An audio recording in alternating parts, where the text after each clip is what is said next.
Okay, sorry. How'd I get a little drink in?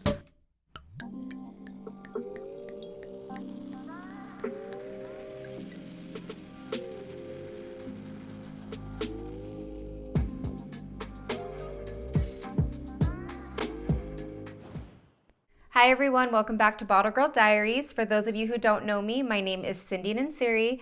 I am currently a bottle server in Las Vegas nightlife industry. Well, that was obviously up until the shutdown. But today I'm going to take some time to answer a few questions that our lovely audience has submitted about life in Vegas, bottle service, and I'll even try to touch up on some of the juicy topics without censoring myself. But before I get started, take a moment to subscribe to the channel below. I'll wait. Go ahead. So you don't miss out on next week's episode. Well, let's get started. I am going to read off these questions that you guys have been submitted in, and we'll see what you have. All right, question number 1.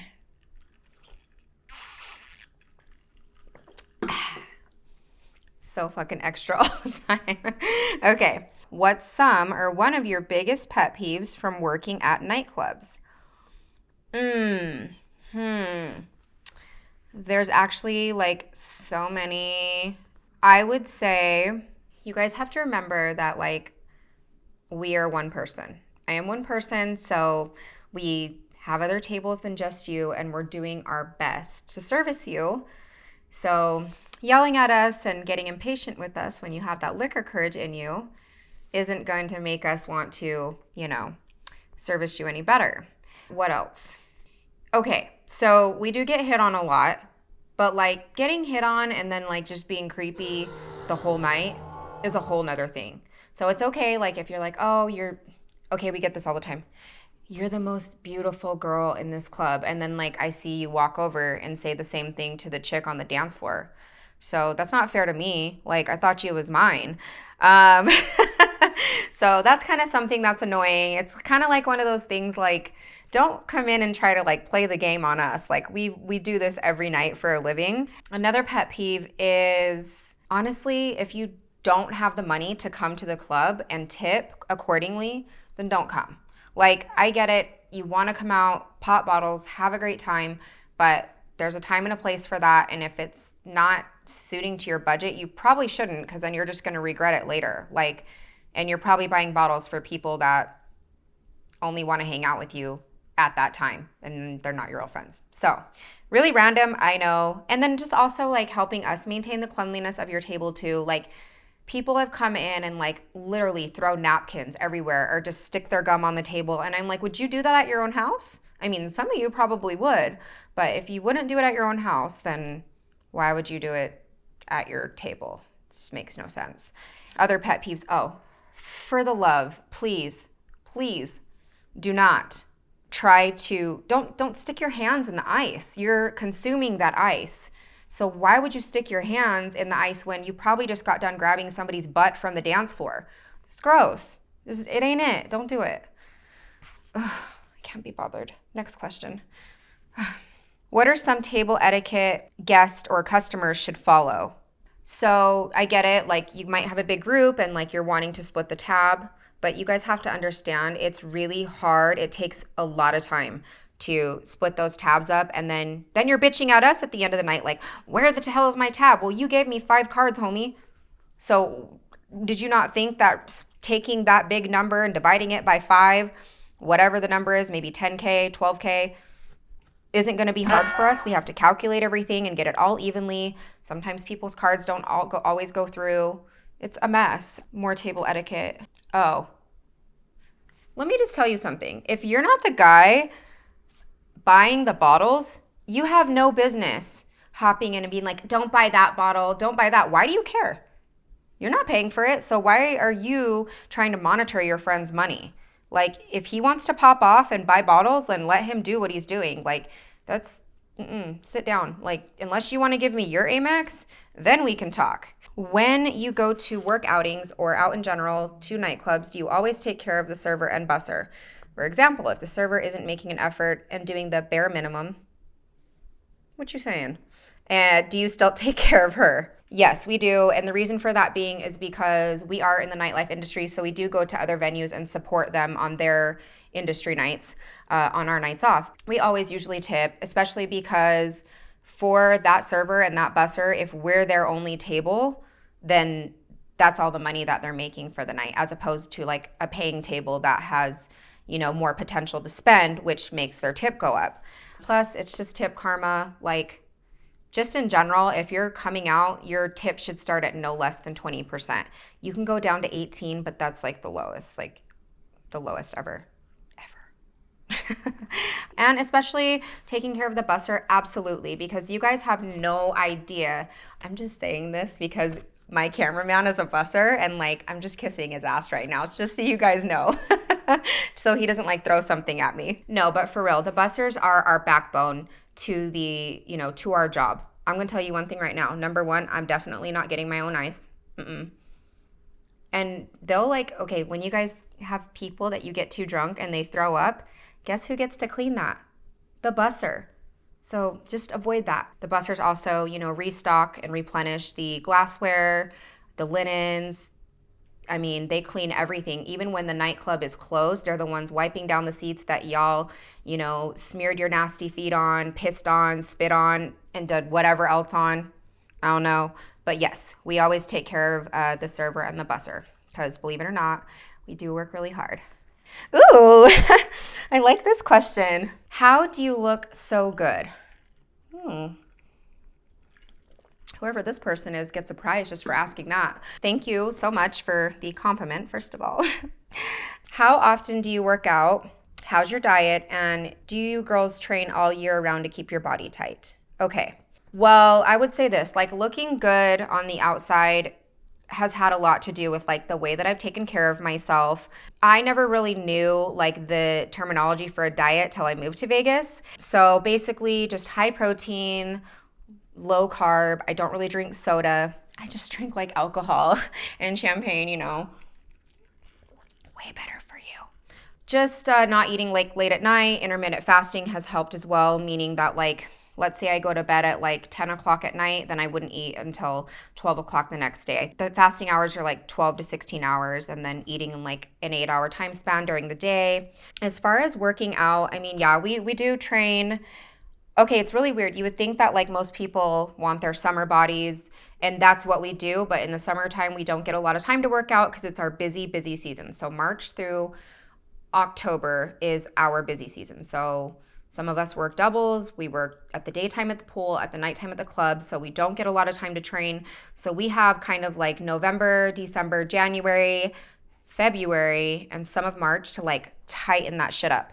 It is a model cocktail server position. So, we do have that pressure on us to kind of be on point.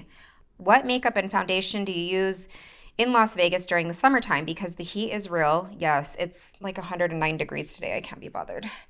And trying to look for makeup to wear on my next trip to Vegas where my face won't melt. I use the Bobbi Brown Longwear. I do believe it has SPF in it always because you want to protect your face. So when I worked at the pool, that's the foundation I used. Also, if you're coming here for, a vacation and you're going to go out, I'd recommend using Bare Minerals, but obviously you want to make sure you're wearing SPF under that. My favorite primer is the Too Faced primer. It's got coconut hydration in it. So I put that under my foundation. So love the YouTube channel. We want to hear the juicy stuff also. The celebrities, the groupies, the fights. Oh, you guys want to hear the ratchet shit and all the wild nights. Yes, so we definitely are going to be, bringing you guys more content with stuff like that. However, we can't really drop names because, if we drop a celebrity's name or something, our client's name, it could be a lawsuit. But we will definitely bring you guys some fun stories, so don't worry about that. Oh, okay. Let me take a drink before I answer this question. What's the most money that any male or female has offered you for sex? Okay, well, don't think I'm stupid for turning this down, okay? Because 9 times out of 10, when you get offered to have sex with someone for money, it's not really somebody that you are typically attracted to. You know, like think like Old Man Withers or something. Like maybe somebody with like wrinkly balls. I don't know. I mean, okay, so I've been had a few different offers. One was to have sex with them for one night, and honestly, they offered me like 20 racks. I would be lying to say I didn't consider it. Anybody would be. I mean, that would pay like off my debts. But he just got really creepy with it and kind of was like, "Oh, I don't want to use protection." I was like, "You're out your duck ass mind. Like, you think that I would have sex with you and let you raw dog me? Like, no." I he was probably going to try to get me pregnant. I could have pushed more money out of him. Anyways, another guy has offered me basically just like a lifetime of like, I would just be set for life. Like probably be a thousandaire, if not like a millionaire, to pretty much be his sugar baby. But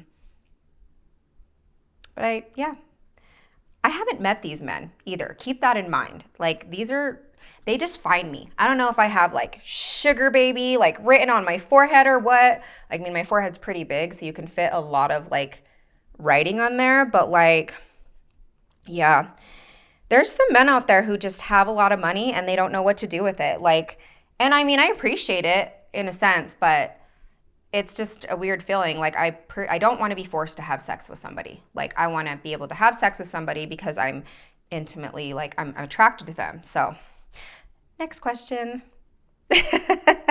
What's the most money you made in one night? From sex? No, I'm just joking. I think it was like about close to 4,000. Yeah. So, I cried because that was the most money that I had seen since I moved to Vegas. It was it was so gratifying, but it was also humbling because I just realized like how blessed I was. So, all right. Overall, how would you say the pay is? I know it varies with tips and all, but it seems like most bottle girls in Vegas are able to own a home, purchase a home after moving to Vegas and working for the industry for a couple years. So, I would say like average, like a lower average night now is like 300 to 400 a night. So let's say you work maybe 3 to 4 nights a week. You can just kind of do the math. Obviously, you are going to have your nights where you make more. So I would say like, yeah, if you're pretty good with your money, then you'd be able to get a house out here in a decent amount of time after, having a year behind you in the industry. Do you get vacation, sick time, health insurance as a bottle service girl? You do if your job is backed by the union. Some corporations or corporate offices, they do offer the health insurance, but I think that like you have to hit a certain amount of hours to get that health insurance, and most of us don't because we're kind of a part-time position. So in a non-judgmental way, usually it's judgmental, so I'm going to take a drink to that real quick. Okay, not too judgmental, but it says, it seems bottle service girls are a little older than some. They look incredible. When do Vegas beach clubs or nightclubs feel like you may be too old to be a bottle service girl? Well, I can tell you now that most of the very well-known experienced waitresses, like such as myself, no, I'm just kidding, usually are in their like late 20s or early 30s. We do have some girls that are actually, I think like, Spinelli, like what, almost 40? Yeah, but we won't go there though. I mean, we've never been discriminated for our age, and I don't think that most of the executives who do the hiring know our age. We keep up with our beauty maintenance really well. I mean, there's like Botox, fillers, like all kinds of surgeries out there, but I just think that if you carry yourself well, take care of yourself, and just keep that, enthusiasm, working in the industry, I don't think it really matters, so. All right, next question. A lot of girls make leaps of faith and move to Vegas for opportunities. Do you need to know someone in order to get an audition? Do you need headshots? No, you don't need to know anybody to get an audition. You just go to the open casting calls. It's all over their social media pages. It does help. Do you need headshots? I would recommend always putting a headshot to your resume because the lighting that they use when you go into auditions is horrendous. Seriously. So obviously you want to put a face to a name because I see like over a few hundred girls a day on auditions. When would you say someone's not at the ideal age to work in bottle service? What's considered too old or too young? Again, that just refers to the last question that I answered. So Obviously, you have to be 21 and older to serve alcohol. So really, if you get the job and like you're 50, then shoot, kudos to you. How do bottle service girls deal with perhaps jealous or significant others? And is flirting with customers the only way to sell bottles? I mean, I think that most girls have had the jealous insignificant others are like usually their guy offers to pay their way out of nightlife, like be their meal ticket, and so they end up quitting. For me, that ain't happening because I'm never letting a man get in the way of my bag. So flirting with customers, I mean, you don't have to, but like, why wouldn't you want to like finesse somebody to make the most money out of one night? Like, did it really hurt to like call him daddy, or did it hurt to like rub his leg or like clap your ass for him?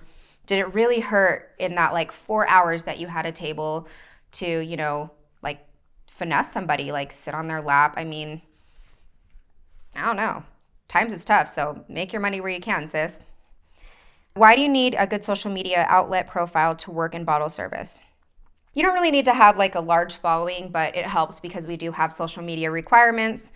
Social media is everything. This is how people are building their businesses, their brands, how they're promoting themselves. So it's just part of the job. So if you don't feel comfortable posting, then this life ain't it for you. How old are you? Just for the time frame of reference, because you said you lived there for 5 years, so I wasn't sure how much of your adult life you were in Utah and how much in Nevada. Whew, wasn't ready for that one. I'm 35, and my birthday just passed on the 19th, so happy birthday to me. You can send me Cash App, Venmo, PayPal, whatever you like. Yeah, so 35, and I have been in Nevada for 5 years consistently since 2015. Pretty much my whole life in Utah. My dad was stationed there after I was born in Georgia. So what do you want to experience beyond the Vegas Strip, if anything? Only asking because you have so many people that are doing different things, so I'm wondering about you. That's a good question. I am starting esthetician school at the end of August, and I have a couple other things I'm going to dip my hands into, but you guys have to stay tuned for that because you can't talk about things till they're done, but I appreciate the interest. Do you want to stay in Vegas for life or see where it takes you? I do want to get a house here. I don't see myself staying here for the rest of my life. I'd like to like retire somewhere nice by the beach, whether in San Diego or LA, but I love the real estate market here. It's so great, so it would be very smart to get a house here. Then let's see. Ooh, last question. What part of Vegas do you live in? This isn't to sound creepy. I'm just always curious about this question since people literally live all over and then converge over to the Strip. I live in the southwest part of Vegas, so about 20 minutes west from the Strip. Most people do convert to the Strip because they actually work in a casino or in the industry. So yeah, that's it.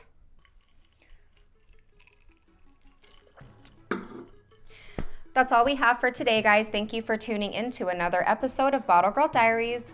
Please don't forget to give this video a thumbs up and hit that subscribe button below. Also, drop me a comment and let me know who or what you'd like to see featured for our next upcoming episodes. For sneak peeks throughout the week of what we have coming up, follow me on Instagram at Bottle Girl Diaries Official or my personal page at I Am Cindy Nansiri, and I will see you guys next time. Bye now.